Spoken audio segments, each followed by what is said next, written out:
ಎಲ್ಲರಿಗೂ ನಮಸ್ಕಾರ. ನನ್ನೆಲ್ಲ ಆತ್ಮೀಯ 10ನೇ ತರಗತಿಯ ಮುದ್ದು ವಿದ್ಯಾರ್ಥಿಗಳೇ, ಇಂದಿನ ಕನ್ನಡ ತರಗತಿಗೆ ನಿಮ್ಮೆಲ್ಲರಿಗೂ ಸ್ವಾಗತ. ಮಕ್ಕಳೇ, ನಾವಿಂದು 10ನೇ ತರಗತಿಯ ಕನ್ನಡ ಪಠ್ಯಪುಸ್ತಕದಲ್ಲಿರುವಂತಹ 2ನೇ ಪದ್ಯ ಭಾಗವಾಗಿರುವಂತಹ ಹಕ್ಕಿ ಹಾರುತ್ತಿದೆ ನೋಡಿದ್ದೀರಾ ಅನ್ನುವಂಥ ಒಂದು ಪದ್ಯ ಭಾಗವನ್ನು ಇಂದಿನ ತರಗತಿಯಲ್ಲಿ ನಾವು ಅಧ್ಯಯನವನ್ನು ಮಾಡೋಣ. ಈ ಪದ್ಯ ಭಾಗವನ್ನು ದ.ರಾ. ಬೇಂದ್ರೆಯವರು ಏನು ಮಾಡಿದಾರೆ, ಈ ಪದ್ಯ ಭಾಗವನ್ನು, ಈ ಗೀತೆಯನ್ನು ರಚನೆಯನ್ನು ಮಾಡಿದ್ದಾರೆ. ಇಲ್ಲಿ ದ.ರಾ. ಬೇಂದ್ರೆಯವರು ಏನು ಮಾಡ್ತಾರಪ್ಪ ಅಂದ್ರೆ, ಹಕ್ಕಿ ಹಾರುತ್ತಿದೆ ನೋಡಿದಿರ ಅನ್ನುವಂಥ ಒಂದು ಪದ್ಯ ಭಾಗ ಇದೆಯಲ್ಲ, ಅವರು ಕಾಲವನ್ನು ಹಾರುವ ಹಕ್ಕಿಗೆ ಏನು ಮಾಡಿದಾರ, ಇಲ್ಲಿ ಸಮೀಕರಿಸಿ ಅಥವಾ ಹೋಲಿಕೆಯನ್ನು ಮಾಡಿ ಹೇಳಿದ್ದಾರೆ. ಹೌದಾ, ಕಾಲವನ್ನು ಏನು ಮಾಡ್ತಾರಪ್ಪ, ಇಲ್ಲಿ ಹಾರುವಂತಹ ಹಕ್ಕಿಗೆ ಹೋಲಿಕೆಯನ್ನು ಮಾಡಿ ಹೇಳ್ತಾರೆ. ಬನ್ನಿ, ಹಾಗಿದ್ರೆ ಮೊದಲೇದಾಗಿ ಅವ್ರ ಪರಿಚಯವನ್ನು ತಿಳ್ಕೊಳ್ಳೋಣ, ಆಮೇಲೆ ಪದ್ಯ ಭಾಗವನ್ನು ನೋಡೋಣ. ಪದ್ಯ ಭಾಗ 2, ಹಕ್ಕಿ ಹಾರುತ್ತಿದೆ ನೋಡಿದಿರ, ದ.ರಾ. ಬೇಂದ್ರೆ. ಕೃತಿಕಾರರ ಪರಿಚಯ. ಅಂಬಿಕಾತನಯ ದತ್ತ ಎಂಬ ಕಾವ್ಯನಾಮದಿಂದ ಪ್ರಸಿದ್ಧರಾಗಿರುವ ದತ್ತಾತ್ರೇಯ ರಾಮಚಂದ್ರ ಬೇಂದ್ರೆ ಧಾರವಾಡದವರು. ಇವರ ಕಾಲ ಕ್ರಿಸ್ತಶಕ 1896ರಿಂದ 1981ರವರೆಗೆ. ಪ್ರೌಢಶಾಲಾ ಅಧ್ಯಾಪಕರಾಗಿ ಸೊಲ್ಲಾಪುರದ ರಾಜಾರಾಮ್ ಕಾಲೇಜಿನಲ್ಲಿ ಕನ್ನಡ ಪ್ರಾಧ್ಯಾಪಕರಾಗಿ, ಧಾರವಾಡದ ಬಾನುಲಿ ಕೇಂದ್ರದ ಸಲಹೆಗಾರರಾಗಿ ಸೇವೆ ಸಲ್ಲಿಸಿದ್ದಾರೆ. ನವೋದಯ ಕನ್ನಡ ಸಾಹಿತ್ಯದ ಪ್ರಮುಖ ಕವಿಗಳಲ್ಲಿ ಒಬ್ಬರಾದ ದ.ರಾ. ಬೇಂದ್ರೆಯವರು ಗರಿ, ಕೃಷ್ಣಕುಮಾರಿ, ಉಯ್ಯಾಲೆ, ಸಖಿಗೀತ, ನಾದಲೀಲೆ, ಮೇಘದೂತ, ಗಂಗಾವತರಣ, ಸೂರ್ಯಪಾನ, ನಗೆಯ ಹೊಗೆ, ಸಾಹಿತ್ಯದ ವಿರಾಟ ಸ್ವರೂಪ ಮೊದಲಾದ ಕೃತಿಗಳ ಕರ್ತೃ. ಮರಾಠಿ, ಇಂಗ್ಲಿಷ್ ಭಾಷೆಯೂ ಸೇರಿದಂತೆ ಸಾಹಿತ್ಯದ ವಿವಿಧ ಪ್ರಕಾರಗಳಲ್ಲಿ ಕೃತಿಗಳನ್ನು ರಚಿಸಿದ್ದಾರೆ. ಅರಳು ಮರಳು ಕವನ ಸಂಕಲನಕ್ಕೆ ಕೇಂದ್ರ ಸಾಹಿತ್ಯ ಅಕಾಡೆಮಿ ಪ್ರಶಸ್ತಿ, 4 ತಂತಿ ಕವನ ಸಂಕಲನಕ್ಕೆ ಜ್ಞಾನಪೀಠ ಪ್ರಶಸ್ತಿ ಲಭಿಸಿವೆ. ಭಾರತ ಸರ್ಕಾರದ ಪದ್ಮಶ್ರೀ ಪುರಸ್ಕಾರಕ್ಕೆ ಭಾಜನರಾಗಿರುವ ಬೇಂದ್ರೆಯವರು 1943ರಲ್ಲಿ ಶಿವಮೊಗ್ಗದಲ್ಲಿ ಸಮಾವೇಶಗೊಂಡ 27ನೆಯ ಕನ್ನಡ ಸಾಹಿತ್ಯ ಸಮ್ಮೇಳನದ ಅಧ್ಯಕ್ಷರಾಗಿದ್ದರು. ದ.ರಾ. ಬೇಂದ್ರೆ ವಿರಚಿತ ಘರಿ ಕವನ ಸಂಕಲನದಿಂದ ಹಕ್ಕಿ ಹಾರುತ್ತಿದೆ ನೋಡಿದರ ಕವಿತೆಯನ್ನು ಆಯ್ಕೆ ಮಾಡಿಕೊಳ್ಳಲಾಗಿದೆ. ನೋಡಿ ಮಕ್ಕಳೇ, ಅಂಬಿಕಾತನಯ ದತ್ತ ಅಂದ ತಕ್ಷಣ ನಮಗೆ ಫಸ್ಟ್ ನೆನಪಾಗೋದೇ ದ.ರಾ. ಬೇಂದ್ರೆ. ಹೌದಾ, ದತ್ತಾತ್ರೇಯ ರಾಮಚಂದ್ರ ಬೇಂದ್ರೆ ಅಂತೇಳಿ ಇವರನ್ನು ಕರಿತೀವಿ. ಇವರು ನಮ್ಮ ಧಾರವಾಡ ಜಿಲ್ಲೆಯವರು. ಇವರ ಕಾಲ 1896ರಿಂದ ಹಿಡಿದು 1981ರವರೆಗೆ ಇವರ ಕಾಲಮಾನ. ಪ್ರೌಢಶಾಲಾ ಅಧ್ಯಾಪಕರಾಗಿ ಕೆಲಸವನ್ನು ಮಾಡ್ತಾರೆ. ಆಮೇಲೆ ಸೊಲ್ಲಾಪುರದಲ್ಲಿರ್ತಕ್ಕಂತಹ ರಾಜಾರಾಮ್ ಕಾಲೇಜಿನಲ್ಲಿ ಕನ್ನಡ ಪ್ರಾಧ್ಯಾಪಕರಾಗಿ ಕೆಲಸವನ್ನು ಪ್ರಾರಂಭಿಸಿರುವಂತಹ ಇವರು ನಮ್ಮ ಧಾರವಾಡದ ಬಾನುಲಿ ಕೇಂದ್ರದ ಸಲಹೆಗಾರರಾಗಿ ಸೇವೆಯನ್ನು ಸಲ್ಲಿಸಿದ್ದಾರೆ. ನವೋದಯ ಕನ್ನಡ ಸಾಹಿತ್ಯದಲ್ಲಿ ಹಲವಾರು ಕವಿಗಳಲ್ಲಿ ಅತ್ಯಂತ ಪ್ರಮುಖ ಯಾರಪ್ಪ ಅಂತಂದರೆ ನಮ್ಮ ದ.ರಾ. ಬೇಂದ್ರೆಯವರು, ನಮ್ಮ ಧಾರವಾಡದವರು ಅಂತ ಹೇಳಲಿಕ್ಕೆ ನಾವು ಇಷ್ಟಪಡಬೇಕು. ಇವರ ಕೃತಿಗಳನ್ನ ನೋಡ್ತಾ ಹೋದಂತೆ ಘರಿ, ಕೃಷ್ಣಕುಮಾರಿ, ಉಯ್ಯಾಲೆ, ಸಖಿಗೀತ, ನಾದಲೀಲೆ, ಮೇಘದೂತ ಸೇರಿದಂತೆ ಹಲವಾರು ಕೃತಿಗಳನ್ನು ಏನು ಮಾಡಿದ್ದಾರೆ, ರಚನೆಯನ್ನು ಮಾಡಿದ್ದಾರೆ. ನೋಡಿ, ಮರಾಠಿ, ಇಂಗ್ಲಿಷ್ ಭಾಷೆ ಸೇರಿದಂತೆ ಸಾಹಿತ್ಯದ ವಿವಿಧ ಪ್ರಕಾರಗಳ ಕೃತಿಗಳನ್ನ ರಚಿಸಿಕೊಟ್ಟುವಂತಹ ದ.ರಾ. ಬೇಂದ್ರೆಯವರ ಅರಳು ಮರಳು ಅನ್ನುವಂತಹ ಒಂದು ಕವನ ಸಂಕಲನಕ್ಕೆ ಕೇಂದ್ರ ಸಾಹಿತ್ಯ ಅಕಾಡೆಮಿ ಪ್ರಶಸ್ತಿ ಬಂದೈತಿ. ಅದಾದಮೇಲೆ ಜ್ಞಾನಪೀಠ 4 ತಂತಿ ಅನ್ನುವಂತಹ ಒಂದು ಕೃತಿಗೆ ಜ್ಞಾನಪೀಠ ಪ್ರಶಸ್ತಿ ಕೂಡ ಇವರಿಗೆ ಲಭಿಸಿದೆ. ಜ್ಞಾನಪೀಠ ಪ್ರಶಸ್ತಿ ಪುರಸ್ಕೃತರಲ್ಲಿ ಇವರು ಕೂಡ ಒಬ್ಬರಾಗಿದ್ದಾರೆ. ಭಾರತದ ಸರ್ಕಾರದ ಪದ್ಮಶ್ರೀ ಪುರಸ್ಕಾರಕ್ಕೆ ಭಾಜನರಾಗಿರ್ತಕ್ಕಂಥ ನಮ್ಮ ದ.ರಾ. ಬೇಂದ್ರೆಯವರು 1943ರಲ್ಲಿ ಶಿವಮೊಗ್ಗದಲ್ಲಿ ನಡೆದಿರುವಂತಹ ಕನ್ನಡ ಸಾಹಿತ್ಯ ಸಮ್ಮೇಳನದ ಅಧ್ಯಕ್ಷರಾಗಿ ನೇಮಕಗೊಂಡಿದ್ದರು. ದ.ರಾ. ಬೇಂದ್ರೆಯವರು ವಿರಚಿತವಾಗಿರ್ತಕ್ಕಂಥ ಅವರಿಂದ ರಚನೆ ಆಗಿರ್ತಕ್ಕಂತಹ ಘರಿ ಅನ್ನುವಂಥ ಒಂದು ಕವನ ಸಂಕಲನದಿಂದ ಹಕ್ಕಿ ಹಾರುತ್ತಿದೆ ನೋಡಿದರ ಅನ್ನುವಂಥ ಒಂದು ಪದ್ಯ ಭಾಗವನ್ನು ನಾವು ಆಯ್ಕೆ ಮಾಡಿಕೊಳ್ಳಲಾಗಿದೆ. ಆಶಯವನ್ನು ನೋಡಿ. ಚಲನಶೀಲತೆ ಜೀವಂತಿಕೆಯ ಗುಣ. ನಿಸರ್ಗದ ಹೊಂದಾಣಿಕೆಯಂತೆ ಕಾಲ ಉರುಳುತ್ತದೆ, ಅದಕ್ಕೆ ತಡೆ ಎಂಬುದಿಲ್ಲ. ನೋಡ್ರಿ, ಚಲನಶೀಲತೆ ಅಂದರೆ ಚಲಿಸುವುದು ಏನಾದೊಂದು ಜೀವಂತಿಕೆ ಇರ್ತಕ್ಕಂತಹ ಒಂದು ಗುಣ. ಅದು ನಿಸರ್ಗದಲ್ಲಾಗಿರ್ಬೋದು ಅಥವಾ ಮನುಷ್ಯರಾಗಿರ್ಬೋದು. ಹೌದಾ, ನಿಸರ್ಗ ತಕ್ಕಂಗೆ ನಿಸರ್ಗ ಯಾವ ರೀತಿ ಹೊಂದಾಣಿಕೆಯನ್ನು ಮಾಡ್ತಾ ಇರ್ತಾ ಅಲ್ಲಿ ಕಾಲಗಳೇನು ಮಾಡ್ತಾ ಹೋಗ್ತಾ ಮುಂದಕ್ಕೆ ಸಾಕ್ತಾನೆ ಇರುತ್ತೆ. ಅದಕ್ಕೆ ತಡೆ ಅನ್ನುವಂಥದ್ದು, ಅಡ್ಡಗೋಡೆ ಅನ್ನುವಂಥದ್ದು, ಸ್ಟಾಪ್ ಅನ್ನುವಂಥದ್ದು ಯಾವುದೂ ಇಲ್ಲ. ಎಂತಹ ಪ್ರಭಾವಶಾಲಿಯಾದರೂ ನಿಸರ್ಗದತ್ತವಾದ ಕಾಲಚಕ್ರದ ಎದುರಿನಲ್ಲಿ ತಲೆ ಬಾಗಲೇಬೇಕು, ಅದಕ್ಕೆ ಹೊಂದಿಕೊಳ್ಳಬೇಕು. ನೋಡಿರಿ, ಎಂತಹ ಪ್ರಭಾವಶಾಲಿ ಆದ್ರಪ್ಪ ಅಂದ್ರೆ ನಿಸರ್ಗ ಯಾವ ರೀತಿಯಾಗಿ ಕಾಲಚಕ್ರವನ್ನು ಎದುರಿಸತ್ತಲ್ಲ ಆ ರೀತಿಗೆ ನಾವೇನು ಮಾಡಬೇಕು, ಮನ್ನಣೆ ಕೊಡಲೇಬೇಕು. ಆಯಾ ಕಾಲದಲ್ಲಿ ನಡೆದ ಪ್ರತಿಯೊಂದು ಘಟನೆಯು ಕಾಲ ಉರುಳಿದಂತೆ ಇತಿಹಾಸವಾಗುತ್ತಾ ಹೋಗುತ್ತದೆ ನೋಡಿ. ಏನು ಆಯಾ ಕಾಲಕ್ಕೆ ತಕ್ಕಂಗೆ ಮಳೆ ಬೆಳೆ ಯಾವ ರೀತಿ ನಡೀತಾವೆ ಹಂಗೆ ಯಾವುದೇ ಘಟನೆಗಳು ನಡೆದರೂ ಕೂಡ ಕಾಲ ಯಾವ ರೀತಿ ಉಳ್ತಾ ಹೋಗ್ತದಲ್ಲ ಅದೊಂದು ಇತಿಹಾಸವಾಗಿ ನಿರ್ಮಾಣವಾಗ್ತಾ ಹೋಗ್ತತಿ. ಕವಿ ಬೇಂದ್ರೆ ಅವರು ಕಾಲದ ಗತಿಯನ್ನು ಹಾರುವ ಹಕ್ಕಿಯೊಂದಿಗೆ ಸಮೀಕರಿಸಿ ನೋಡುವ ಪ್ರಯತ್ನ ಮಾಡಿದ್ದಾರೆ ನೋಡಿ. ಇಲ್ಲಿ ಕಾಲದ ಗತಿಯನ್ನು ಏನು ಮಾಡಿದ್ರೆ ಹಾರ್ತಕ್ಕಿರತಕ್ಕಂತಹ ಒಂದು ಪಕ್ಷಿಯನ್ನು ಅಂದ್ರೆ ಒಂದು ಹಕ್ಕಿಯೊಂದಿಗೆ ಸಮೀಕರಣವನ್ನು ಮಾಡ್ತಾರೆ, ಒಂದು ಹೋಲಿಕೆಯನ್ನು ಮಾಡ್ತಾರೆ. ಹಕ್ಕಿಯ ಹಾರುವಿಕೆ ಪ್ರಕೃತಿಯ ಸಹಜ ಕ್ರಿಯೆಯೊಂದಿಗೆ ಯುಗಗಳೇ ಉರುಳಿ ಹೊಸತನಕ್ಕೆ ತೆರೆದುಕೊಳ್ಳುವ ಸಂಕೇತವು ಆಗಿದೆ ನೋಡಿ. ಒಂದು ಹಕ್ಕಿ ತನ್ನ ಸಹಜ ಕ್ರಿಯೆಯಿಂದ ಏನು ಮಾಡ್ತಾರೆ, ನಿಸರ್ಗದತ್ತವಾಗಿ ಅದು ಸುಮ್ಮನೆ ಹಾರಾಟವನ್ನು ನಡೆಸ್ತಾ ಇರ್ತದೆ, ತನ್ನ ಕ್ರಿಯೆಯಿಂದ ಹಾರಾಟವನ್ನು ನಡೆಸ್ತಾ ಇರ್ತದೆ. ಹೀಗಾಗಿ ಅದು ಪ್ರತಿ ಸಲ ಹಾರಾಟವನ್ನು ಮಾಡ್ತಾರೋ ಇದು ಹೊಸದು ಅನ್ನುವಂಥ ಹಾರಾಟ ಯಾವ ರೀತಿಯಾಗಿ ಮಾಡ್ತಾ ಇರತ್ತಲ್ಲ ಅದೇ ರೀತಿಯಾಗಿ ಇಲ್ಲಿ ದ ರಾ ಬೇಂದ್ರೆ ಅವ್ರು ಏನು ಮಾಡ್ತಾರೆ, ಕಾಲದ ಗತಿಗೆ ಹೋಲಿಸಿ ಹೇಳ್ತಾರೆ ಹಕ್ಕಿಯನ್ನು. ಶುಕ್ರ ಚಂದ್ರ ಮಂಗಳ ಲೋಕ ಸಂಚಾರ ಕಾಲದ ಒಂದು ಭೌತಿಕ ಲಕ್ಷಣ ನೋಡಿ. ಇವು ಶುಕ್ರ ಚಂದ್ರ ಇವು ಮಂಗಳ ಲೋಕ ಏನಾಯ್ತಲ್ಲ ಇವೆಲ್ಲ ಸಂಚಾರ ಕಾಲದ ಒಂದು ಭೌತಿಕವಾಗಿರುವಂಥ ಒಂದು ಲಕ್ಷಣ ಆಗೈತಿ. ಬ್ರಿಟಿಷರ ಸಾಮ್ರಾಜ್ಯಶಾಹಿಯಿಂದ ಪಾರಾಗುವ ಸ್ವಾತಂತ್ರ್ಯದ ಚಿಂತನದ ಕಲ್ಪನಾ ಪಕ್ಷಿಯ ಹಾರಾಟವು ಇನ್ನೊಂದು ಲಕ್ಷಣ ನೋಡಿ. ಬ್ರಿಟಿಷರ ಸಾಮ್ರಾಜ್ಯಶಾಹಿ ನಾವು ಬ್ರಿಟಿಷರ ಕೈಯಲ್ಲಿ ಒತ್ತೆಯಾಳುಗಳಾಗಿದ್ದು ಹೌದಾ, ಅವರಿಂದ ನಾವು ಹೊರಗಡೆ ಬರಲಿಕ್ಕೆ ಏನು ಮಾಡಿ ಸ್ವಾತಂತ್ರ್ಯ ಅನ್ನುವಂತಹ ಒಂದು ಪದವನ್ನು ಬಳಸಿದ್ವಿ ಹೌದಾ ನಮಗೆ, ಯಾಕಂದ್ರೆ ಅವ್ರು ನಮ್ಮನ್ನು ಆಳ್ತಾ ಇದ್ರು. ಹೀಗಾಗಿ ನಾವು ಸ್ವಾತಂತ್ರ್ಯ ಅನ್ನುವಂಥ ಒಂದು ಯಾವ ರೀತಿಯಾಗಿ ಹೊರಗಡೆ ಬಂದಿಲ್ಲ, ಚಿಂತನಾ ಶಕ್ತಿಯನ್ನು ಹೊರಗಡೆ ಬಂದಿಲ್ಲ. ಹೀಗಾಗಿ ಆ ಕಲ್ಪನೆಯನ್ನು ಏನು ಮಾಡಿದ್ದಾರೆ ಇಲ್ಲಿ ಕವಿಗಳು ಆ ಪಕ್ಷಿ ಹೋಲಿಕೆಯನ್ನು ಮಾಡಿ ಹೇಳಿದ್ದಾರೆ. ಇದಲ್ಲದೆ ಮಂಗಳ ಲೋಕದ ಅಂಗಳಕ್ಕೆ ಮಾನವನು ಏರುವ ಸೂಚನೆಯನ್ನು ಸಾರಿದ ಕವನ ಇದಾಗಿದೆ ಎನ್ನುವುದು ಗಮನಾರ್ಹ ನೋಡ್ರಿ. ಮಾನವ ನಮ್ಮ ಭೂಮಿಯಲ್ಲಿ ಮಾತ್ರ ಇಲ್ಲ, ಆಕಾಶದಲ್ಲಿರ್ತಕ್ಕಂತಹ ಪ್ರತಿಯೊಂದು ಗ್ರಹಗಳ ಮೇಲೆ ಚಂದ್ರನ ಮೇಲೆ ಸಂಶೋಧನೆಯನ್ನು ಮಾಡ್ತಾರೆ, ಹಾಗೆ ಮಂಗಳ ಗ್ರಹದಲ್ಲಿ ಸಂಶೋಧನೆಯನ್ನು ಮಾಡಲಾಗಿದೆ. ಹೀಗಾಗಿ ವಿಶೇಷ ರೀತಿಯಾದಂಥ ಮಾನವ ತನ್ನ ಕಲಾ ಕೌಶಲ್ಯದಿಂದ ಏನು ಮಾಡಿದಾನೆ, ಮಂಗಳ ಅಂಗಳಕ್ಕೂ ಕೂಡ ಅವನು ಕಾಲಿಟ್ಟು ಬಂದ, ಅಲ್ಲಿರ್ತಕ್ಕಂತಹ ವಾತಾವರಣವನ್ನು ಅವ ಏನು ಮಾಡಿದ ನೋಡ್ಕೊಂಡು ಬಂದ. ಹೀಗಾಗಿ ಅಲ್ಲಿಯ ಪ್ರಸ್ತುತ ಒಂದು ಸನ್ನಿವೇಶವನ್ನು ಸಾರುವಂತಹ ಕವನ ಯಾವುದಾಗೈತಿ, ಇದಾಗೈತಿ. ಕಾಲ ಪಕ್ಷಿಯ ಹೊಡೆತಕ್ಕೆ ಮಾನವ ಪ್ರಪಂಚದಲ್ಲಾಗುವ ವೈಚಿತ್ರ್ಯದ ವಿಸ್ಮಯದಲ್ಲಿ ಒಂದು ಉದ್ಗಾರವಿದೆ. ಇಂತಹ ಭಾವಗೀತೆಯೊಂದನ್ನು ಪರಿಚಯಿಸುವುದು ಇಲ್ಲಿನ ಆಶಯವಾಗಿ ನೋಡ್ರಿ. ಕಾಲಪಕ್ಷಿ ಹೊಡೆತಕ್ಕೆ ಮಾನವ ಪ್ರಪಂಚದಲ್ಲಿ ಆಗ್ತಿರುವಂತಹ ವೈಚಿತ್ರ್ಯದ ವಿಸ್ಮಯದಲ್ಲಿ ಒಂದು ಉದ್ಗಾರ ಅಂತಲೇ ಇದು ಹೇಳ್ಬೋದು. ಹೀಗಾಗಿ ಇಂತಹ ಭಾವಗೀತೆಯನ್ನು ಪರಿಚಯನ ಮಾಡಿಕೊಡೋದು ಇಲ್ಲಿ ಒಂದು ಪ್ರಮುಖ ಆಶಯವಾಗೈತೆ ಅಂತ ಹೇಳ್ತಾರೆ. ಪದಗಳ ಅರ್ಥವನ್ನು ನೋಡಿ. ಎವೆ ಅಂತಂದರೆ ಕಣ್ಣರೆಪ್ಪೆಗಳು, ಒಕ್ಕಿ ಅಂದರೆ ತೆನೆಯಿಂದ ಕಸಕಡ್ಡಿ ಬೇರ್ಪಡಿಸುವಂಥದ್ದು ಹೌದಾ, ಕೆನ್ನ ಅಂದರೆ ಕೆಂಪು, ಬ್ರಹ್ಮಾಂಡ ಅಂದರೆ ಜಗತ್ತು, ಮನ್ವಂತರ ಅಂದ್ರೆ ಪರಿವರ್ತನೆಯ ಕಾಲ ಅಂತ ಹೇಳ್ಬೋದು. ಘಾವುದ ಅಂತಂದರೆ ದೂರವನ್ನು ಅಳೆಯುವಂತಹ ಒಂದು ಪ್ರಮಾಣ, 4 ಹರದಾರಿ ಅಂತ ಕರಿತೀವಿ, 12 ಮೈಲಿಗಳ ಒಂದು ಅಂತರ. ತಿಂಗಳೂರು ಅಂತಂದ್ರೆ ಚಂದ್ರಲೋಕ. ನರೆ ಅಂದರೆ ಬಿಳಿ ಬಣ್ಣ, ಬಿಳುಪಾಗಿರುವಂಥದ್ದು. ಬೆಳ್ಳಿ ಅಂದರೆ ಶುಕ್ರ, ಮುಖ್ಯ ಅಂದರೆ ಗಬಗಬನೆ ತಿಂದು. ತಿಂಗಳ ಅಂದರೆ ಚಂದ್ರ, ಹೊಣ್ಣ ಅಂದರೆ ಹಳದಿ ಅಂತ ಅರ್ಥ. ನವೋದಯದ ಕಾಲದ ಜನಪ್ರಿಯ ಕಾವ್ಯ ಪ್ರಕಾರಗಳಲ್ಲಿ ಭಾವಗೀತೆ ಮೊದಲನೆಯದು ನೋಡಿ. ನವೋದಯ ಕಾಲದ ಜನಪ್ರಿಯ ಕಾವ್ಯ ಪ್ರಕಾರಗಳಲ್ಲಿ ಯಾವುದು ಭಾವಗೀತೆ, ಇದು ಪ್ರಥಮವಾದಂಥ ಸ್ಥಾನವನ್ನು ಪಡೆದುಕೊಂಡಿತ್ತು. ವ್ಯಕ್ತಿಯೋರ್ವ ಯಾವುದಾದರೂ ಒಂದು ಸಮಯದಲ್ಲಿ ನೋಡಿದ ಕೇಳಿದ ಅನುಭವಿಸಿದ ನೋವು ನಲಿವುಗಳಿಗೆ ಮೂರ್ತ ರೂಪ ನೀಡುವುದು ಸುಲಭ ಕೆಲಸವಲ್ಲ ನೋಡಿ. ಒಬ್ಬ ವ್ಯಕ್ತಿ ಯಾವುದಾದ್ರೂ ಒಂದು ಸಮಯದಲ್ಲಿ ಆತ ಸಂದರ್ಭದಲ್ಲಿ ತಾನು ಅನುಭವಿಸುವಂತಹ ನೋವುಗಳನ್ನಾಗಿರ್ಬೋದು, ಕೇಳುವಂಥ ಸಂತೋಷವನ್ನಾಗಿರ್ಬೋದು, ನೋಡಿರುವಂತಹ ದೃಷ್ಟಿಯಾಗಿರ್ಬೋದು, ಯಾವುದೇ ನೋವು ನಲಿವುಗಳಿಗೆ ಒಂದು ಮೂರ್ತ ರೂಪವನ್ನು ಕೊಡೋದು ಅಷ್ಟೊಂದು ಸುಲಭದ ಕೆಲಸವಲ್ಲ. ಪ್ರತಿಭಾವಂತರಿಂದ ಮಾತ್ರ ಆಗುವಂಥದ್ದು ನೋಡ್ರಿ. ಅದು ಪ್ರತಿಭಾವಂತರಿಂದ ಮಾತ್ರ ಸಾಧ್ಯ ಅಂತ ಹೇಳ್ತಾರೆ. ಅಂತಹ ಪ್ರತಿಭೆಗಳಿಗೆ ಮಾತ್ರ ಅದು ಅವಕಾಶ ಇರೋದು ಅಂತ ಹೇಳ್ತಾರೆ. ಪ್ರತಿಭಾನ್ವಿತ ವ್ಯಕ್ತಿಯ ಅನುಭವ ಭಾವ ತೀವ್ರತೆಯ ಜೊತೆಯಲ್ಲಿ ಧ್ಯೇಯವನ್ನು ಒಳಗೊಂಡು ಅಭಿವ್ಯಕ್ತಿಯನ್ನು ಪಡೆದಾಗ ಅದು ಭಾವಗೀತೆಯಾಗುತ್ತದೆ ನೋಡ್ರಿ. ಭಾವಗೀತೆ ಯಾವ ರೀತಿಯಾಗಿ ರಚನೆ ಆಗ್ತದೆ ಅಂತ ಹೇಳ್ತಾರಂದ್ರೆ, ಒಬ್ಬ ಪ್ರತಿಭಾನ್ವಿತ ಆಗಿರುವಂತಹ ವ್ಯಕ್ತಿ ಏನದಲ್ಲ ಆತ ತನ್ನ ಆ ಜೀವನದಲ್ಲಿ ನಡೆದಿರ್ತಕ್ಕಂತಹ ಪ್ರತಿಯೊಂದು ಅನುಭವಗಳನ್ನು ಭಾವನೆಗಳ ಸಮೇತ ಏನು ಮಾಡ್ತಾನೆ, ಅವುಗಳನ್ನೆಲ್ಲವನ್ನು ರಚನೆಯನ್ನು ಮಾಡ್ತಾನೆ. ಆಗು ಹೋಗು ಕಷ್ಟ ಸುಖ ನೋವು ನಲಿವು ಏನು ಏಳು ಬೀಳುಗಳನ್ನ ಏನು ಕಂಡಿರ್ತಾನೆ ಅವುಗಳೆಲ್ಲವನ್ನು ಅದಕ್ಕೊಂದು ಅಭಿವ್ಯಕ್ತಿ ರೂಪವನ್ನು ಕೊಡ್ತಾನೆ. ಅದು ಏನಾಗಿ ಹೊರಹೊಮ್ಮತತಿ, ಭಾವಗೀತೆಯಾಗಿ ಹೊರಹೊಮ್ಮತತಿ. ಇಂತಹ ಭಾವಗೀತೆಯ ವೈಯಕ್ತಿಕ ನೆಲೆಯಲ್ಲಿದ್ದು ಸಾರ್ವತ್ರಿಕ ಮನ್ನಣೆಯನ್ನು ಪಡೆಯುವಂತಿದ್ದರೆ ಭಾವಗೀತೆಯ ಸೊಗಸು ಮತ್ತಷ್ಟು ಹೆಚ್ಚುತ್ತದೆ ನೋಡ್ರಿ. ಇಂತಹ ಹಲವಾರು ರೀತಿಯಾಗಿರ್ತಕ್ಕಂತಹ ಭಾವಗೀತೆಗಳಿಂದ ವೈಯಕ್ತಿಕ ನೆಲೆಯಲ್ಲಿ ಇದ್ದರೂ ಕೂಡ ಸಾರ್ವತ್ರಿಕ ಮನ್ನಣೆಯನ್ನು ಪಡೆದುಕೊಳ್ಳುವುದು ಒಂದು ಅದ್ಭುತ, ಅದೊಂದು ಸೊಗಸು ಅಂತ ಹೇಳ್ತಾರೆ.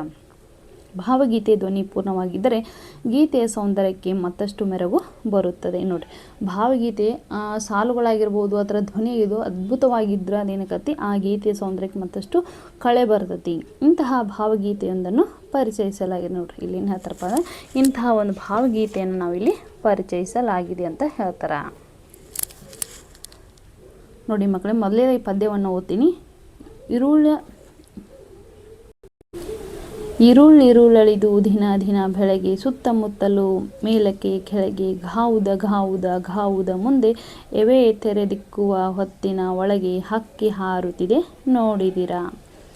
ಕರಿನೆರೆ ಬಣ್ಣದ ಪುಚ್ಚಗಳುಂಟು, ಬಿಳಿ ಹೊಳೆ ಬಣ್ಣದ ಗರಿಗರಿಯುಂಟು, ಕೆನ್ನನ ಹೊನ್ನನ ಬಣ್ಣಗಳ ರೆಕ್ಕೆಗಳೆರಡು ಪಕ್ಕದಲ್ಲುಂಟು, ಹಕ್ಕಿ ಹಾರುತ್ತಿದೆ ನೋಡಿದಿರಾ. ನೀಲ ಮೇಘ ಮಂಡಲ ಸಮಬಣ್ಣ, ಮುಗಿಲಿಗೆ ರೆಕ್ಕೆಗಳೊಡೆದವೋ ಅಣ್ಣ, ಚಿಕ್ಕೆಯ ಮಾಲೆಯ ಸೆಕ್ಕಿಸಿಕೊಂಡು ಸೂರ್ಯಚಂದ್ರರನ್ನು ಮಾಡಿದೆ ಕಣ್ಣ, ಹಕ್ಕಿ ಹಾರುತ್ತಿದೆ ನೋಡಿದಿರಾ. ರಾಜ್ಯದ ಸಾಮ್ರಾಜ್ಯದ ತೆನೆ ಒಕ್ಕಿ, ಮಂಡಲ ಗಿಂಡಲಗಳ ಘಡಮುಕ್ಕಿ, ತೇಲಿಸಿ ಮುಳಿಸಿ ಖಂಡಗಳ ಸಾರ್ವಭೌಮರ ನೆತ್ತಿಯ ಕುಕ್ಕಿ, ಹಕ್ಕಿ ಹಾರುತ್ತಿದೆ ನೋಡಿದಿರಾ. ಯುಗಗಳ ಹಣೆ ಬರೆಯುವ ಒರೆಸಿ, ಮನ್ವಂತರಗಳ ಭಾಗ್ಯವ ತೆರೆಸಿ, ರೆಕ್ಕೆಯ ಬೀಸುತ್ತ ಚೇತನಗೊಳಿಸಿ, ಹೊಸಗಾಲದ ಹಸು ಮಕ್ಕಳ ಹರಸಿ, ಹಕ್ಕಿ ಹಾರುತ್ತಿದೆ ನೋಡಿದಿರಾ. ಬೆಳ್ಳಿಯ ಹಳ್ಳಿಯ ಮೇರೆಯ ಮೀರಿ, ತಿಂಗಳ ನೂರಿನ ನೀರನ್ನು ಹೀರಿ, ಆಡಲು ಹಾಡಲು ಹಾರಾಡಲು ಮಂಗಳ ಲೋಕದ ಅಂಗಳಕ್ಕೇರಿ, ಹಕ್ಕಿ ಹಾರುತ್ತಿದೆ ನೋಡಿದಿರಾ. ಮುಟ್ಟಿದೆ ದಿಗ್ಮಂಡಲಗಳ ಅಂಚ, ಆಚೆಗೆ ಚಾಚಿದೆ ತನ್ನಯ ಚುಂಚ, ಬ್ರಹ್ಮಾಂಡಗಳನ್ನು ಒಡೆಯಲು ಎಂದು ಬಲ್ಲರು ಯಾರ ಹಾಕಿದ ಹೊಂಚ, ಹಕ್ಕಿ ಹಾರುತ್ತಿದೆ ನೋಡಿದಿರಾ. ಇರುಳಿರುಳಳಿದು ದಿನ ದಿನ ಬೆಳಗ್ಗೆ ಸುತ್ತಮುತ್ತಲು ಮೇಲಕ್ಕೆ ಕೆಳಗೆ ಘಾವುದ ಮುಂದೆ ಎವೆ ತೆರೆದಿಕ್ಕುವ ಹೊತ್ತಿನ ಒಳಗೆ ಹಕ್ಕಿ ಹಾರುತ್ತಿದೆ ನೋಡಿದಿರಾ. ನೋಡಿ ಮಕ್ಕಳು, ಇಲ್ಲಿ ಇರುಳು ಅಂತಂದ್ರೆ ರಾತ್ರಿ ಅಂತ ಹೇಳ್ತೇವೆ, ಅಳಿದು ಅಂತಂದ್ರೆ ಕಳೆದು ಅಂತ ಹೇಳ್ಬೋದು. ಹೌದಾ, ನೋಡಿ ಈ ಪದ್ಯದಲ್ಲಿ ಬರ್ತಕ್ಕಂತಹ ಇನ್ನೊಂದು ಪದ ಯಾವುದು, ಘಾವುದ ಅಂತಂದ್ರೆ ದೂರವನ್ನು ಅಳೆಯುವಂಥ ಒಂದು ಪ್ರಮಾಣ 4 ಹರದಾರಿ ಅಂತ ಹೇಳ್ಕೊತೀವಿ, ಅಥವಾ 12 ಮೈಲುಗಳ ಒಂದು ಅಂತರವಂತ ಹೇಳಿದ್ವಿ. ಇಲ್ಲಿ ಎವೆ ಅಂತಂದ್ರೇನು, ಕಣ್ಮರೆ ಅಂತ ಕರಿತೀವಿ. ಹೌದಾ, ನೋಡಿ ಬೇಂದ್ರೆ ಅವ್ರು ಏನು ಹೇಳ್ತಾರಪ್ಪ ಈ ಪದ್ಯ ಭಾಗದಲ್ಲಿ, ಕಾಲವನ್ನು ಹಾರುವ ಹಕ್ಕಿಗೆ ಹೋಲಿಕೆಯನ್ನು ಮಾಡಿ ಹೇಳ್ತಾ ಇದ್ದಾರೆ. ಇರುಳಳಿದು ದಿನ ದಿನ ಬೆಳಗ್ಗೆ ಸುತ್ತಮುತ್ತಲು ಮೇಲಕ್ಕೆ ಕೆಳಗೆ ಏನು ಹೇಳ್ತಾರಪ್ಪ ಅಂದ್ರೆ ಕಾಲವನ್ನು, ಅವರು ಕಾಲದ ವೇಗ ವಿಸ್ತಾರವನ್ನು ಹೇಳ್ತಾ ಇದ್ದಾರೆ ಇಲ್ಲಿ. ಕಾಲ ಅನ್ನುವಂಥದ್ದು ಏನಿದೆಯಲ್ಲ ಅದು ರಾತ್ರಿ ಕಳೆದು ದಿನ ಬೆಳಕಾಗಿ ಮತ್ತು ಪುನಃ ರಾತ್ರಿ, ಹೌದಾ, ಮತ್ತು ಬೆಳಕು, ಹೀಗೆ ಪುನರಾವರ್ತನೆ ಆಗತ್ತಲ್ವಾ.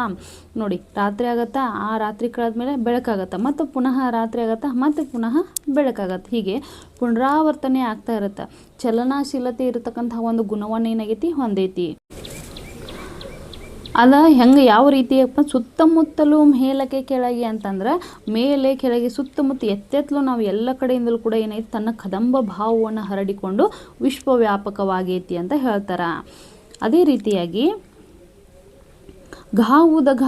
ಘಾವುದ ಮುಂದೆ ಎವೆ ತೆರೆದಿಕ್ಕುವ ಹೊತ್ತಿನ ಒಳಗೆ ಹಕ್ಕಿ ಹಾರುತ್ತಿದೆ ನೋಡಿದಿರಾ. ನೋಡಿ, ಕಾಲ ಅನ್ನುವಂಥದ್ದು ಕಣ್ಣು ತೆರೆದ ರೆಪ್ಪೆ ಮುಚ್ಚಿದ್ರ ಒಳಗಾಗಿನ ಘಾವುದ ರೀತಿಯಲ್ಲಿ ಅಂತಂದ್ರೆ 12 ಮೈಲು ಅಂತ ಏನು ಹೇಳಿದ್ವಲ್ವಾ, ಒಂದು 4 ಹರದಾರಿ ಅಂತ ಏನಿದೆ, ಆ ರೀತಿಯಾಗಿ ವೇಗವಾಗಿ ಅಲ್ಲೇನಾಗೈತಿ ಹಾರಿ ಹೋಗಾಕತೈತಿ. ಇಂತಹ ಹಕ್ಕಿಯನ್ನು ನಾವು, ಅಥವಾ ಹಕ್ಕಿ ಹಾರುವುದನ್ನು, ಅಥವಾ ಕಾಲವನ್ನು, ಹಕ್ಕಿ ಹಾರುವುದಂದ್ರೆ ಏನು, ಇಲ್ಲಿ ಮಕ್ಕಳೇ ಕಾಲ ಕಳೆದು ಹೋಗ್ತಾ ಇರುವಂಥದ್ದು. ಹೌದಾ, ನಿಮ್ಮ ನೆನಪಿನಲ್ಲಿರಲಿ.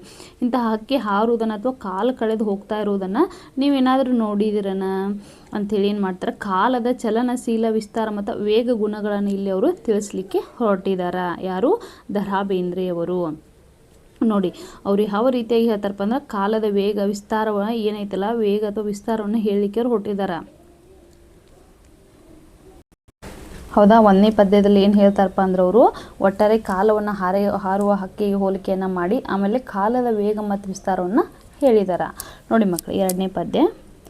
ಕರಿನೆರೆ ಬಣ್ಣದ ಪುಚ್ಚಗಳುಂಟು, ಬಿಳಿ ಹೊಳೆ ಬಣ್ಣದ ಗರಿಗರಿಯುಂಟು, ಕೆನ್ನನ ಹೊನ್ನನ ಬಣ್ಣಗಳ ರೆಕ್ಕೆಗಳೆರಡು ಪಕ್ಕದಲ್ಲುಂಟು, ಹಕ್ಕಿ ಹಾರುತ್ತಿದೆ ನೋಡಿದಿರಾ.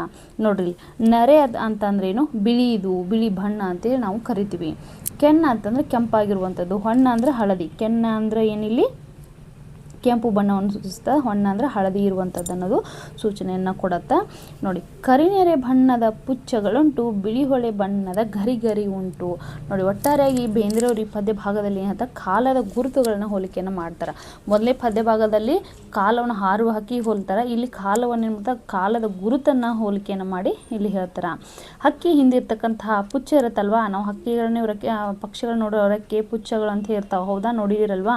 ಹಕ್ಕಿ ಹಿಂದೆ ಇರ್ತಕ್ಕಂತಹ ಪುಚ್ಚಗಳು, ಆಮೇಲೆ ಅಗೋಚರ ಅದು ಕಳೆದು ಹೋದಂತಹ ಭೂತಗಾಲ ಅಂದರೆ ಕರಿನೆರೆ ಬಿಳಿ ಬಣ್ಣಕ್ಕೆ ಹೋಲಿಸ್ತಾರೆ. ಅಂದರೆ ಕರಿನೆರೆ ಅಂದರೆ ಕಪ್ಪು ಮತ್ತು ಬಿಳಿ ಬಣ್ಣಕ್ಕೆ ಏನು ಮಾಡ್ತಾರೆ ಇಲ್ಲಿ ಕವಿಗಳು ಹೋಲಿಕೆಯನ್ನು ಮಾಡಿ ಹೇಳ್ತಿದ್ದಾರೆ. ಅಂದರೆ ನಮಗೆ ನೇರವಾಗಿ ಗೋಚರಿಸ್ತಕ್ಕಂತಹ ಬಿಳಿ ಹೊಳೆ ಬಣ್ಣದ ಏನು ಗರಿಗಳದಾವಲ್ಲ, ವರ್ತಮಾನದ ಗುರುತುಗಳಂತ ನಾವು ಕರಿತೀವಿ. ಬಿಳಿ ಹೊಳೆ ಅಂದರೆ ಕಪ್ಪು ಬಿಳಿ ಅಥವಾ ಬಿಳಿ ಹೊಳೆ ಅನ್ನುವಂಥ ಬಣ್ಣಗಳೇನದಾವಲ್ಲ, ಅವುಗಳು ನಮಗೆ ವರ್ತಮಾನದ ಗುರುತುಗಳನ್ನ ಸೂಚನೆಯನ್ನು ಕೊಡತ್ತಂತ ಹೇಳ್ತಾರೆ. ಕೆನ್ನನ ಹೊನ್ನನ ಬಣ್ಣಗಳ ರೆಕ್ಕೆಗಳೆರಡು ಪಕ್ಕದಲ್ಲುಂಟು, ಹಕ್ಕಿ ಹಾರುತ್ತಿದೆ. ನೋಡಿದ್ದೀರಾ, ನೋಡಿ ಅವ್ರಿಗೆ ಹೇಳ್ತಾರೆ ಹಕ್ಕಿಯಿಂದ ಹಿಂದುಗಡೆ ಇರ್ತಕ್ಕಂತಹ ಪುಚ್ಚ ಏನೈತೆ ಅದೊಂದು ಅಗೋಚರವಾಗಿರುವಂಥದ್ದು ಒಂದು ಶಕ್ತಿ, ಹೌದಾ. ನಮ್ಮ ಕಳೆದು ಹೋದಿದ್ದು ಯಾವುದು ಭೂತಕಾಲ, ಪ್ರಸ್ತುತ ಇರುವುದು ವರ್ತಮಾನ ಕಾಲ, ಮುಂದೆ ಬರುವುದು ಭವಿಷ್ಯತ್ ಕಾಲ, ಹೌದಾ. ಇಲ್ಲಿ ಕಾಲದ ಗುರುತುಗಳನ್ನ ಅವರು ಏನು ಮಾಡ್ತಾರೆ ಹೇಳಿಕೆ ಹೊರಟಿದ್ದಾರೆ. ಹೀಗಾಗಿ ನಮ್ಮ ಕಳೆದು ಹೋಗಿರುವಂತಹ ಭೂತಕಾಲ ಯಾವ ರೀತಿ ಕರಿನೆರೆ ಬಣ್ಣಕ್ಕೆ ಹೋಲಿಕೆಯನ್ನು ಮಾಡಿ ಹೇಳ್ತಾರೆ. ಅಂದ್ರೆ ನೇರವಾಗಿ ಗೋಚರಿಸ್ತಕ್ಕಂತಹ ಬಿಳಿ ಹೊಳೆ ಬಣ್ಣದ ಗರಿಗಳು ಏನದಾವ ನಮ್ಮ ಪ್ರಸ್ತುತ ಇರ್ತಕ್ಕಂಥ ವರ್ತಮಾನದ ಗುರುತುಗಳನ್ನ ಹೇಳ್ತಾರೆ. ಅದೇ ರೀತಿಯಾಗಿ ಕೆಂಪು, ಹೌದಾ, ಕೆನ್ನನ ಹೊನ್ನನ ಬಣ್ಣಗಳ ಅಂದರೆ ಕೆಂಪು ಮತ್ತು ಹೊನ್ನಿನ ಬಣ್ಣಗಳಂತಂದ್ರೆ ಹಳದಿ, ಕೆಂಪು ಮತ್ತು ಹಳದಿ ಬಣ್ಣಗಳ ಏನು ರೆಕ್ಕೆಗಳದ ಅವು ಭವಿಷ್ಯತ್ ಕಾಲದ ಗುರುತುಗಳು ಅಂತ ಹೇಳ್ತಾರೆ. ನೋಡಿ, ಕಳೆದು ಹೋಗಿದ್ದು ಭೂತಕಾಲದ್ದು ಕರಿನೆರೆ ಬಣ್ಣಕ್ಕೆ ಹೋಲಿಸ್ತಾರ, ಪ್ರಸ್ತುತ ಇರುವುದು ವರ್ತಮಾನ ಕಾಲದ ಗುರುತನ್ನ ಬಿಳಿ ಹೊಳೆ ಬಣ್ಣಕ್ಕೆ ಹೋಲಿಕೆಯನ್ನು ಮಾಡಿ ಹೇಳ್ತಾರೆ. ಅದೇ ರೀತಿಯಾಗಿ ಮುಂದೆ ಬರ್ತಕ್ಕಂತಹ ಭವಿಷ್ಯತ್ ಕಾಲದ ಯಾವ್ದು ಹೇಳ್ತಾರೆ ಅವರು, ಕೆಂಪು ಮತ್ತು ಹಳದಿ ಬಣ್ಣದ ರೆಕ್ಕೆಗಳೇನದಾವಲ್ಲ ಅವು ಭವಿಷ್ಯತ್ ಕಾಲದ ಗುರುತುಗಳು ಅಂತ ಹೇಳ್ತಾರೆ. ಹೀಗೆ ಕಾಲವೆಂಬನ್ನುವಂಥ ಹಕ್ಕಿ ಭೂತಕಾಲ, ವರ್ತಮಾನ ಕಾಲ, ಭವಿಷ್ಯತ್ ಕಾಲಗಳ ಗುರುತುಗಳನ್ನ ಮೂಡಿಸುತ್ತಾ ಹೋಗತೈತಿ ಅಂತ. ಹಾರಿ ಹೋಗ್ತಿರುವಂಥ ಹಕ್ಕಿಯನ್ನು ನೀವು ನೋಡಿದ್ದೀರಾ ಅಂತ ಹೇಳಿ ಏನು ಮಾಡ್ತಾರೆ ಅಲ್ಲಿ ತಿಳಿಸ್ತಿದಾರ. ಯಾರು, ದ ರಾ ಬೇಂದ್ರೆಯವರಲ್ಲಿ ಕವಿಗಳು ಏನು ಮಾಡ್ತಾರೆ ತಿಳಿಸ್ತಿದಾರ. ನೋಡಿ, ಮೂರನೇ ಪದ್ಯ ಭಾಗ. ನೀಲ ಮೇಘ ಮಂಡಲ ಸಮ ಬಣ್ಣ, ಮುಗಿಲಿಗೆ ರೆಕ್ಕೆಗಳುಡೆದವು ಅಣ್ಣ, ಚಿಕ್ಕೆಯ ಮಾಲೆಯ ಸೆಕ್ಕಿಸಿಕೊಂಡು ಸೂರ್ಯಚಂದ್ರರನ್ನು ಮಾಡಿದೆ ಕಣ್ಣ, ಹಕ್ಕಿ ಹಾರುತ್ತಿದೆ. ನೋಡಿದ್ದೀರಾ, ನೋಡಿ ಅವ್ರು ಹೇಳ್ತಾರೆ ಈ ಪದ್ಯದಲ್ಲಿ ಇಲ್ಲಿ ಏನು ಮಾಡ್ತಾರೆ ಕಾಲದ ವಿಶಾಲತೆ ಮತ್ತು ವ್ಯಾಪ್ತಿಯನ್ನು ವಿವರಿಸಿ ಏನು ಹೇಳ್ತಾರೆ ಯಾರು ಕವಿಗಳು, ಈ ಕಾಲದ ವಿಶಾಲತೆ ಮತ್ತು ವ್ಯಾಪ್ತಿಯನ್ನು ಇಲ್ಲಿ ಹೇಳ್ತಾರೆ. ನೋಡಿ, ಮೊದಲನೇ ಪದ್ಯದಲ್ಲಿ ಏನು ಹೇಳ್ತಾರೆ ಅವರು ಕಾಲವನ್ನು ಹಾರುವ ಹಕ್ಕಿ ಹೋಲಿಸ್ತಾರೆ, ಎರಡನೇ ಪದ್ಯದಲ್ಲಿ ಕಾಲದ ಗುರುತುಗಳನ್ನ ಹೇಳ್ತಾರೆ, ಅದೇ ರೀತಿಯಾಗಿ ಮೂರನೇ ಪದ್ಯದಲ್ಲಿ ಏನು ಹೇಳ್ತಾರೆ ಕಾಲದ ವಿಶಾಲತೆ ಮತ್ತು ವ್ಯಾಪ್ತಿಯನ್ನು ಅವರು ಹೇಳ್ತಾರೆ. ನೀಲ ಮೇಘ ಮಂಡಲ ಸಮಬಣ್ಣ, ಮುಗಿಲಿಗೆ ರೆಕ್ಕೆಗಳುಡೆದವು ಅಣ್ಣ ಅಂತ ಹೇಳ್ತಾರೆ. ಅಂತಂದರೆ ಇಲ್ಲಿ ನಾವು ಹಕ್ಕಿಯು ಆಕಾಶ ಮತ್ತು ಮೋಡ, ಹೌದಾ, ನೀಲಂ ಹೇಗ ಅಂದ್ರೆ ಆಕಾಶ, ಹೌದಾ, ಅದು ಹಕ್ಕಿ ಏನು ಮಾಡತೈತಿ ಆಕಾಶ ಮೋಡ ಭೂಮಂಡಲಗಳ ಎಲ್ಲ ಬಣ್ಣಗಳನ್ನ ಸಮನಾಗಿ ಆವರಿಸಿಕೊಂಡೈತಿ. ಆಕಾಶ ಒಂದೇ ರೀತಿಯಾಗಿಲ್ಲ, ಯಾವ ರೀತಿಯಾಗೈತಿ ಭೂಮಂಡಲ ಇರ್ತಕ್ಕಂತಹ ಎಲ್ಲ ಬಣ್ಣಗಳನ್ನ ಸಮನಾಗಿ ಅದು ಆವರಿಸಿಕೊಂಡೈತಿ. ಅಂದರೆ ಅವುಗಳಲ್ಲಿ ಭೇದ ಅನ್ನುವಂಥದ್ದಿಲ್ಲ, ಸಮತೆ ಅನ್ನುವಂಥದ್ದನ್ನು ನಾವು ಕಾಣ್ತಿದ್ದೀವಿ ಅಂತ ಹೇಳ್ತಾರೆ. ಹಕ್ಕಿ ರೆಕ್ಕೆ ಮೂಡಿರುವಂತಹ ಸಂದರ್ಭದಲ್ಲಿ ಹೇಗೆ ಹಾರಿ ಹೋಗ್ತದಲ್ಲ ಹಾಗೆ ಕಾಲವೆಂಬ ಹಕ್ಕಿ ಕೂಡ ಮುಗಿಲನ್ನು ರೆಕ್ಕೆ ಮೂಡಿಸಿಕೊಂಡು ಅನಂತವಾಗಿ ಅದು ಅನಂತ ರೀತಿಯಲ್ಲಿ ಹಾರಿ ಹೋಗ್ತದೆ ಅಂತ ಹೇಳ್ತಾರೆ. ಚಿಕ್ಕೆಯ ಮಾಲೆ ಸೆಕ್ಕಿಸಿಕೊಂಡು ಸೂರ್ಯಚಂದ್ರರನ್ನು ಮಾಡಿದೆ ಕಣ್ಣ, ಹಕ್ಕಿ ಹಾರುತ್ತಿದೆ. ನೋಡಿದಿರಾ ಅಂತ ಹೇಳ್ತಾರೆ. ನೋಡಿ, ಯಾವುದೇ ರೀತಿ ಭೇದ ಭಾವ ಅನ್ನುವಂಥದ್ದಿಲ್ಲ, ಅದರಲ್ಲಿ ಸಮಾನತೆಯನ್ನು ಕೂಡ ನಾವು ಕಾಣ್ತಾ ಇದ್ದೀವಿ. ಹಕ್ಕಿ ರೆಕ್ಕೆ ಮೂಡಿರುವಂತಹ ಸಂದರ್ಭದಲ್ಲಿ ಹೇಗೆ ಹಾರಿ ಹೋಗ್ತದಲ್ಲ ಹಾಗೆ ಕಾಲವೆಂಬ ಅನ್ನುವಂಥ ಒಂದು ಹಕ್ಕಿ ಕೂಡ ಮುಗಿಲಿನ ರೆಕ್ಕೆಯನ್ನು ಮೂಡಿಕೊಂಡು ಅನಂತವಾಗಿ ಅದು ಹಾರಿ ಹೋಗ್ತತಿ.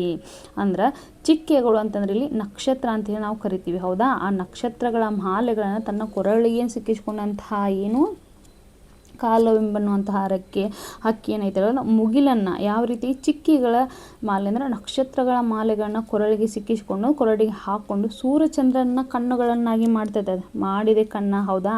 ಸೂರ್ಯಚಂದ್ರರನ್ನ ಏನು ತನ್ನ ಕಣ್ಣುಗಳನ್ನಾಗಿ ಮಾಡಿಕೊಂಡು ಅನಂತದೆಡೆಗೆ ಹಾರಿ ಹೋಗುವಂಥ ಹಕ್ಕಿಯನ್ನು ನೀವು ನೋಡಿದ್ದೀರಾ ಅಂತೇಳಿ ಅವ್ರು ನಮ್ಮನ್ನ ಕೇಳ್ತಾ ಇದ್ದಾರಾ, ನೋಡಿದ್ದೀರಾ ಅಂತೇಳಿ ಇಲ್ಲಿ ಕವಿಗಳು ಹೇಳಿದ್ದಾರೆ.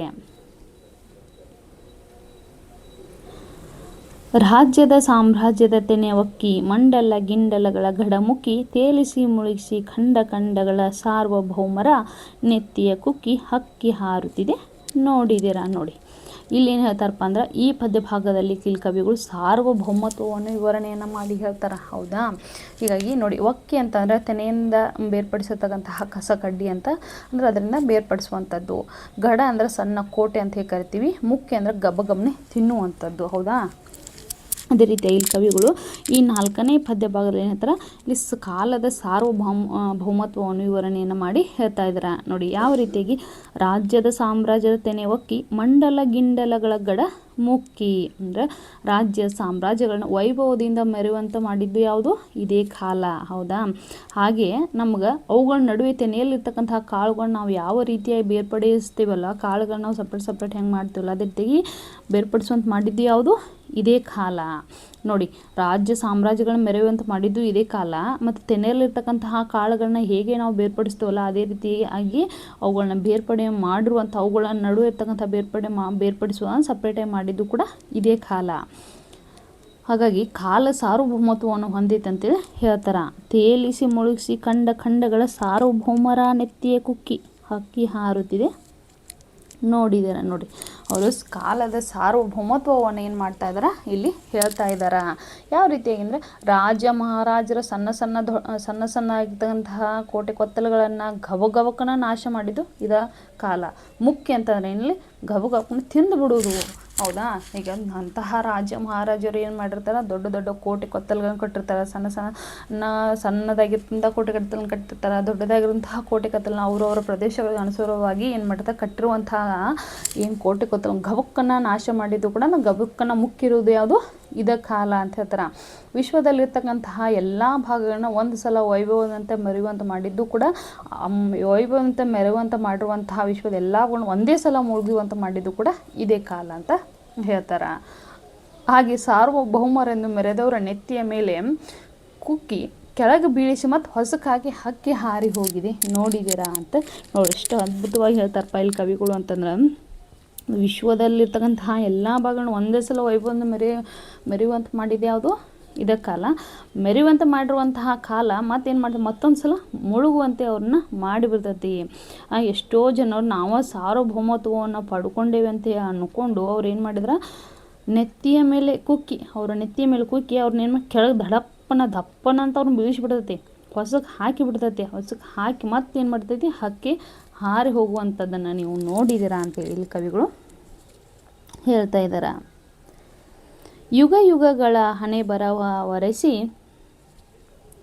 ಮನ್ವಂತರಗಳ ಭಾಗ್ಯವ ತೆರೆಸಿ ರೆಕ್ಕೆಯ ಬೀಸುತ್ತ ಚೇತನಗೊಳಿಸಿ ಹೊಸಗಾಲದ ಹಸು ಮಕ್ಕಳ ಹರಸಿ ಹಕ್ಕಿ ಹಾರುತ್ತಿದೆ ನೋಡಿದ್ದೀರಾ. ನೋಡ್ರಿ ಇಲ್ಲಿ ಹೇಳ್ತಾರಪ್ಪ ಅಂದರೆ ಈ 5ನೇ ಪದ ಭಾಗದಲ್ಲಿ ಇಲ್ಲಿ ಕಾಲದ ಪರಿವರ್ತನಾ ನಿಯಮವನ್ನು ಮತ್ತು ಅವರ ಹಾರೈಕೆಯನ್ನು ಇಲ್ಲಿ ವಿವರಣೆಯನ್ನು ಮಾಡಿ ಹೇಳ್ತಾರೆ ಕವಿಗಳು. ಹೌದಾ, ಬೇಂದ್ರೆಯವರು ಏನು ಮಾಡ್ತಾರೆ ಈ ಪದ್ಯ ಭಾಗದಲ್ಲಿ ಪರಿವರ್ತನಾ ನಿಯಮ ಮತ್ತು ಹಾರೈಕೆಯನ್ನು ತಿಳಿಸ್ತಾ ಇದ್ದಾರೆ. ಮನ್ವಂತರ ಅಂದರೆ ಪರಿವರ್ತನೆಯ ಅಂತ ಒಂದು ಕಾಲ, ಹರಸಿ ಅಂತ ಹರಸುವುದು ಅಂತ ಅರ್ಥ. ನೋಡಿ ಯುಗ ಯುಗಗಳ ಹಣೆ ಬರವ ಒರೆಸಿ ಮನ್ವಂತರಗಳ ಭಾಗ್ಯವ ತೆರೆಸಿ. ಹೌದಾ, ನೋಡಿ ಹೇಳ್ತಾರಪ್ಪ ಅಂತಂದ್ರೆ ಯುಗ ಯುಗಗಳ ಅನ್ನುವಂಥದ್ದಂದ್ರೆ ಇಲ್ಲಿ ಕಾಲ ಏನು ಮಾಡ್ತೈತಿ, ಹಣೆ ಬರವನ್ನು ಯುಗ ಯುಗಗಳ ಹಣೆ ಬರವನ್ನು ಅಂದರೆ ಕೆಟ್ಟದ್ದನ್ನು ಚರಿತ್ರೆಯನ್ನು ಅಳಿಸಿ ಹಾಕಿ ಮತ್ತೇನು ಮಾಡ್ತೈತಿ, ಹೊಸತನವನ್ನು ತೊಗೊಂಬರ್ತೈತಿ. ಅಂದರೆ ಒಳ್ಳೆತನವನ್ನು ತೆಗೆದುಕೊಂಡು ಬರ್ತೈತಿ. ಹೊಸ ಹಣೆ ಬರವನ್ನು ಬರೆದು ಎಲ್ಲರಿಗೂ ಬದಲಾವಣೆ ಆಗ್ತಕ್ಕಂತಹ ಒಂದು ಒಳ್ಳೆಯ ಭಾಗ್ಯವನ್ನು ನಮಗೇನು ಮಾಡ್ತೈತಿ, ಕೊಡ್ತೈತಿ. ಮನ್ವಂತರಗಳಂದ್ರೆ ಪರಿವರ್ತನೆಯ ಕಾಲ, ಭಾಗ್ಯವಂದ್ರೆ ನಮಗೆ ಬದಲಾವಣೆ ಆಗುವಂತಹ ಒಂದು ಒಳ್ಳೆಯ ಭಾಗ್ಯವನ್ನು ನಮಗೇನು ಮಾಡ್ತೈತಿ, ತೆರೆದು ಕೊಡ್ತೈತಿ. ರೆಕ್ಕೆಯ ಬೀಸುತ್ತ ಚೇತನಗೊಳಿಸಿ ಹೊಸಗಾಲದ ಹಸು ಮಕ್ಕಳ ಹರಸಿ ಹಕ್ಕಿ ಹಾರುತ್ತಿದೆ ನೋಡಿದ್ದೀರಾ. ನೋಡ್ರಿ ಅದೇ ರೀತಿಯಾಗಿ ಏನು ಮಾಡ್ತಿ, ರೆಕ್ಕೆ ಬೇಸುತ್ತಾ ಮೇಲಕ್ಕೆ ಹೋಗ್ತೈತಿ, ಮೇಲಕ್ಕೆ ಹಾರ್ತತಿ. ಹಾರುವಂತಹ ಚೇತನಾ ಶಕ್ತಿಯನ್ನು ಹೌದಾ ಅದು ನೀಡ್ತತಿ. ಈ ಹೊಸಗಾಲದ ಹಸು ತನ್ನ ಮಕ್ಕಳನ್ನು ಹರಸಿ ಹಾರೈಸತಿ, ಬದಲಾವಣೆಯ ಹಾದಿಯನ್ನು ಹಿಡಿತತಿ. ಅಂತಹ ಬದಲಾವಣೆಯ ಹಾದಿಯನ್ನು ಹಿಡಿತಿರುವಂತಹ ಹಕ್ಕೆ ಹಾರಿ ಹೋಗ್ತಾ ಇದ್ದೀನಿ ನೋಡಿದ್ದೀರಾ ಅಂಥೇಳಿ ಕವಿಗಳು ಇಲ್ಲಿ ಈ ಪದ್ಯ ಭಾಗದಲ್ಲಿ ಹೇಳ್ತಾರ. 6ನೇ ಪದ್ಯ ಭಾಗ ನೋಡಿ. ಬೆಳ್ಳಿಯ ಹಳ್ಳಿಯ ಮೇರೆಯ ಮೀರಿ ತಿಂಗಳ ನೂರಿನ ನೀರನ್ನು ಹೀರಿ ಆಡಲು ಹಾಡಲು ತಾಹಾರ ಆಡಲು ಮಂಗಳ ಲೋಕದ ಅಂಗಳಕ್ಕೇರಿ ಹಕ್ಕಿ ಹಾರುತ್ತಿದೆ ನೋಡಿದ್ದೀರಾ ನೋಡಿ. ಈ 6ನೇ ಪದ್ಯ ಭಾಗದಲ್ಲಿ ಇಲ್ಲಿ ಏನು ಹೇಳ್ತಾರಪ್ಪ ಅಂದ್ರೆ ವೈಜ್ಞಾನಿಕವಾಗಿ ಹೇಳ್ತಾರೆ ಕವಿಗಳು. ಏನಂತ ಹೇಳ್ತಾರ, ಶುಕ್ರ ಚಂದ್ರ ಮಂಗಳ ಲೋಕ ಆಗಿರುವ ಸಂಚಾರ ಲೋಕದ ಭೌತಿಕ ಲಕ್ಷಣವನ್ನು ಇಲ್ಲಿ ವೈಜ್ಞಾನಿಕವಾಗಿ ಚಿತ್ರಿಸಿಕೊಡ್ತಾರೆ ಅವ್ರು ನಮಗೆ. ಬೆಳ್ಳಿ ಅಂತಂದ್ರೆ ಏನು, ಶುಕ್ರ. ತಿಂಗಳ ಅಂತಂದ್ರೆ ಚಂದ್ರ ಆಗಿರ್ಬೋದು. ಆಮೇಲೆ ತಿಂಗಳೂರು ಅಂದ್ರೆ ಚಂದ್ರ ಲೋಕ ಅಂತೇಳಿ ನಾವು ಇಲ್ಲಿ ಕರಿತೀವಿ. ನೋಡಿ ಇಲ್ಲಿ ಏನು ಹೇಳ್ತಾರಪ್ಪ ಅಂದ್ರೆ, ಅದಷ್ಟೇ ಅಲ್ಲದೆ ಕೂಡ ಭೌತಿಕ ಲಕ್ಷಣವನ್ನು ಮಾತ್ರ ಹೇಳಂಗಿಲ್ಲ ಅವರು. ಶುಕ್ರ ಚಂದ್ರ ಮಂಗಳ ಸಂಚಾರ ಕಾಲದಲ್ಲಿರ್ತಕ್ಕಂತಹ ಭೌತಿಕ ಲಕ್ಷಣ ಮಾತ್ರ ಹೇಳಂಗಿಲ್ಲ. ಅದ್ರ ಜೊತೆಗೆ ಬ್ರಿಟಿಷರ ಸಾಮ್ರಾಜ್ಯಶಾಹಿ ನೀತಿಯಿಂದ ಪಾರಾಗ್ತಕ್ಕಂತಹ ಒಂದು ಸ್ವಾತಂತ್ರ್ಯ ಚಿಂತನಾ ಕಲ್ಪನಾ ಶಕ್ತಿಯ ಹಾರಾಟ ಏನೈತಲ್ಲ, ಆ ಪಕ್ಷಿಯ ಹಾರಾಟ ಇದರದ ಇನ್ನೊಂದು ಲಕ್ಷಣ ಅಂತ ನಾವಿಲ್ಲಿ ಹೇಳ್ಬೋದು. ಅಂತಂದ್ರೆ ಬೆಳ್ಳಿಯ ಹಳ್ಳಿಯ ಮೇರೆಯ ಮೀರಿ ತಿಂಗಳ ನೂರಿನ ನೀರನ್ನು ಹೀರಿ. ನೋಡಿ ಅಂದ್ರೆ ಬೆಳ್ಳಿ ಚುಕ್ಕಿ ಅಂತ ನಾವು ಏನು ಕರಿತೀವಲ್ಲ, ಶುಕ್ರ ಗ್ರಹವನ್ನು ಅವರು ಹಳ್ಳಿಗೆ ಹೋಲಿಸಿ ಹೇಳ್ತಾರ. ಕಾಲದ ಅನ್ನುವಂಥದ್ದು ಏನು ಕಾಲ ಅನ್ನುವಂಥ ಐತಲ್ಲ, ಅದು ಹಕ್ಕಿ, ಕಾಲದ ಹಕ್ಕಿ. ಆ ಹಳ್ಳಿ ಅಂತಂದ್ರೆ ಇಲ್ಲಿ ಶುಕ್ರ ಗ್ರಹದ ಮೇರೆಯನ್ನು ಕೂಡ ದಾಟಿ ಹೋಗ್ತತಿ.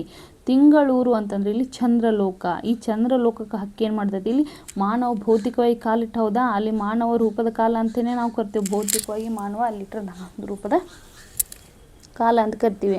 ಅಂತಹ ಚಂದ್ರಲೋಕಕ್ಕೆ ಹಕ್ಕಿ ಏರಿ ನೀರಿನ ಸೆಲೆಯನ್ನು ಹುಡುಕ್ತೈತೆ ಅಂತಲ್ಲಿ ಚಂದ್ರಲೋಕದಲ್ಲಿ ಮಾಡಿ ನೀರಿನ ಸೆಲೆಯನ್ನು ಹುಡುಕಿ ಅದನ್ನು ಹಿರುತ್ತ ಸಂತೋಷವಾಗಿ ಅದು ಹಾಡ್ತತಿ.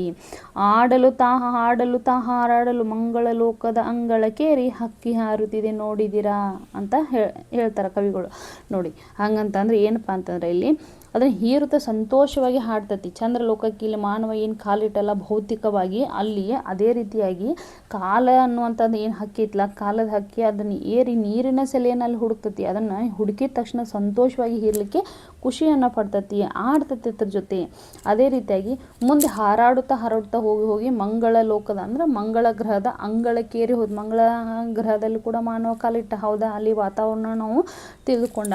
ಅವು ಹಿಂಗೆ ಹಾರಾಡ್ತಾ ಹೋಗಿ ಮಂಗಳ ಲೋಕದಲ್ಲಿ ಅಥವಾ ಮಂಗಳ ಗ್ರಹದಲ್ಲಿ ಅಲ್ಲಿ ಕಾಲದ ಹಕ್ಕಿ ಅಂತ ಏರಿ ಹೋಯಿತು.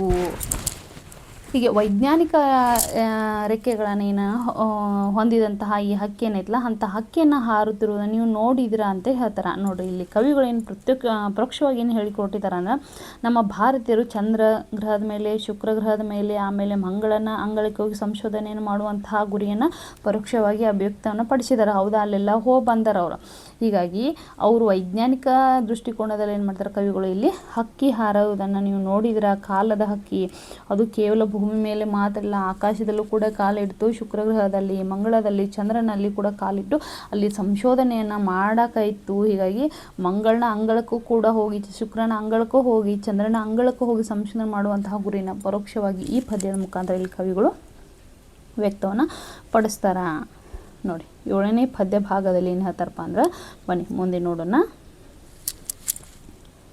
ಮುಟ್ಟಿದೆ ದಿಗ್ಮಂಡಲಗಳ ಅಂಚ, ಆಚೆಗೆ ಚಾಚಿದೆ ತನ್ನಯ್ಯ ಚುಂಚ, ಬ್ರಹ್ಮಾಂಡಗಳನ್ನು ಒಡೆಯಲು ಎಂದು ಬಲ್ಲರು ಯಾರ ಹಾಕಿದ ಹೊಂಚ, ಹಕ್ಕಿ ಹಾರುತ್ತಿದೆ ನೋಡಿದರೆ. ನೋಡ್ರಿ ಇಲ್ಲಿ ಬ್ರಹ್ಮಾಂಡ ಅಂದ್ರೆ ಜಗತ್ತು ಅಂತ ಕರಿತೀವಿ.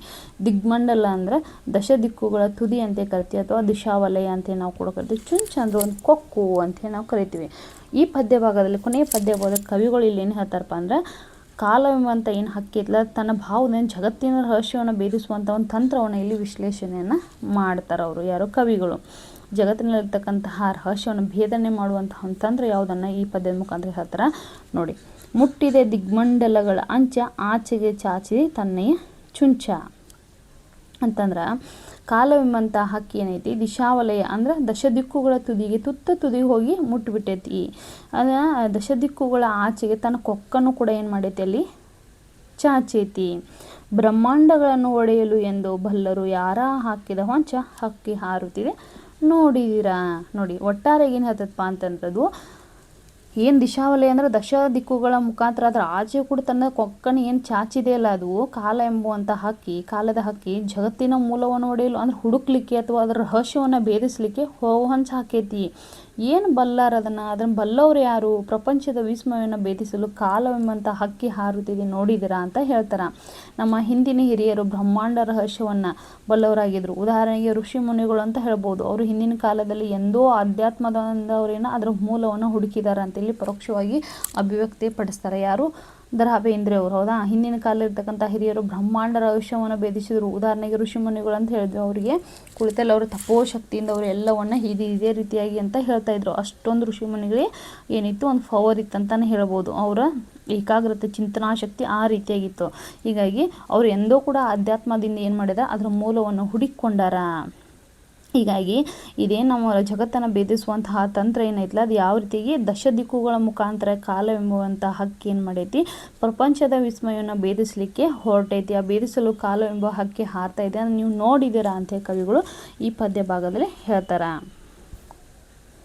ನೋಡಿ ಮಕ್ಕಳು, ಒಟ್ಟಾರೆ ಇಲ್ಲಿ ಕವಿಗಳು ಇಡೀ ಹಕ್ಕಿ ಹಾರುತ್ತಿದೆ ಅನ್ನುವಂತಹ ಒಂದು ಪದ್ಯದ ಮುಖಾಂತರ ನಾವು ಹೇಳ್ಬೇಕಂದ್ರೆ ಯಾವ ರೀತಿಯಾಗಿ ಹೇಳ್ತಾರಪ್ಪ ಅಂತಂದ್ರೆ, ಅವರು ಕಾಲವನ್ನು ಹಾರುವ ಹಕ್ಕಿಗೆ ಹೋಲಿಕೆಯನ್ನು ಮಾಡಿ ಹೇಳ್ತಾರೆ.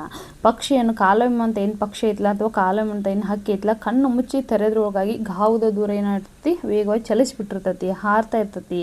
ಅದು ಕಾಲ ಹಕ್ಕಿ ಕಪ್ಪು ಬಿಳಿ ಬಣ್ಣದ ಪುಚ್ಚಗಳು ಇರ್ತಾವ, ಬಿಳಿಯಾಗಿ ಹೊಳೆಯತಕ್ಕಂತಹ ಬಣ್ಣದ ಗರಿಗಳಿರ್ತಾವ, ಕೆಂಪಾದ ಹಳದಿ ಬಣ್ಣದ ರೆಕ್ಕೆಗಳದಾವ.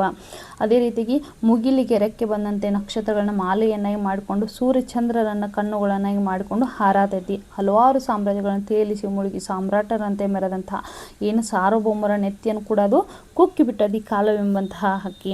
ಯುಗಗಳ ಹಣೆ ಬರವನ್ನು ಬದಲಿಸಿ ಬದಲಾವಣೆಯನ್ನು ತಂದು ಜನರಲ್ಲಿ ಉತ್ಸಾಹವನ್ನು ಉಕ್ಕಿಸಿ ಹೊಸ ಕಾಲದ ಹಸು ಮಕ್ಕಳಿಗೆ ಏನೈತಿ, ಹರಿಸೈತಿ, ಹಾರೈಸೈತಿ. ಅದಷ್ಟೇ ಅಲ್ಲದೆ ಕೂಡ ಕಾಲವೆಂಬ ಹಕ್ಕಿ ಏನು ಮಾಡ್ತೈತಿ, ಶುಕ್ರ ಗ್ರಹದ ಬಗ್ಗೆ ಅಧ್ಯಯನವನ್ನು ಮಾಡ್ತೈತಿ, ಚಂದ್ರಲೋಕದ ಬಗ್ಗೆ ತಿಳ್ಕೊಳ್ತೈತಿ, ಮಂಗಳನ ಅಂಗಲಕ್ಕೆ ಹಾರಾಟವನ್ನು ನಡೆಸತಿ.